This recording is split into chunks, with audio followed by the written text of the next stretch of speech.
Okay, YouTube family, this is the video. This is the most commonly asked question by people who are in barber school, who are new to barbering, or considering getting into it. It is how to get more clients as a barber. So the first thing you have to ask yourself is, what kind of business do you want and what type of clients do you want? So once you figure those two things out, it'll be a lot easier for you to focus your business efforts only on those two things, focusing on the specifics, the type of experience that your client's looking for, and focusing on creating the business the way that you want to see it created. So after that, I got 3 main points and 3 really important factors for building clientele or bringing in clientele. So most people will use a mixture of the 3, but these are the main things. So the first one is finding a busy shop. So find a shop with a lot of traffic, but make sure that it fits the criteria for the types of clientele you want and the type of business you want. So you want to make sure you're in an environment that you want to be in and one that your clients will really enjoy. So find a busy shop, be there all the time, and provide a really high quality service. The second one is ask more of the people if you can cut their hair.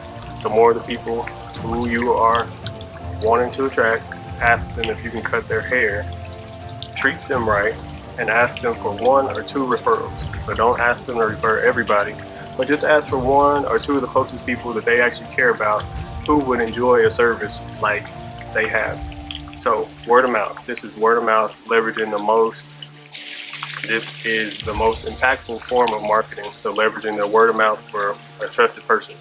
So figure out what numbers you need to do a day of asking people. If you want to bring in 10 new clients a week, you might need to ask 200 people a week or 300 people. Whatever that is for you, figure out the numbers and then do what you need to do as far as taking that amount of action to yield the results that you want to yield. So the third thing is using the internet. So like I was saying, word of mouth is the most impactful form of marketing as far as depth, but the internet is undefeated as far as reach.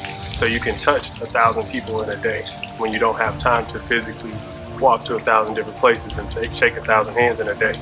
You can do that by duplicating yourself on the internet with an advertisement where you can have 1,000 people see you on their device in a day. So the only thing about that is you won't have as much depth as a word of mouth referral. You can touch a lot of people, but they may not actually come in without seeing your ad 3 or 4, 7 times. But the way to counteract that is making sure that your videos and pictures are really, really high quality. So don't post any mediocre videos or pictures. So just make sure everything you do on the internet is high quality. If somebody sees you online, your online presence is very important for bringing somebody in that first time. So you won't get a chance to talk to the person if your online presence scares them away. So that's about it. I mean, I'll leave you with this. People are looking to get a consistent, timely, quality experience, and that means something different to every single person. If you think about the difference between what an executive or a celebrity might be looking for versus what Joe Schmo down the block might be looking for, who likes to walk into his appointments, he likes to hang out for a couple hours and enjoys the conversations in the barbershop. So depending on what type of person you're trying to attract, you need to see what they expect from a barbershop experience. So that can make the difference in building your business, bringing in clientele, and attracting the right types of people. So I hope this helps. Let me know what you think down in the comments, and let me know what questions you have. Okay, I'll talk to you soon. All right.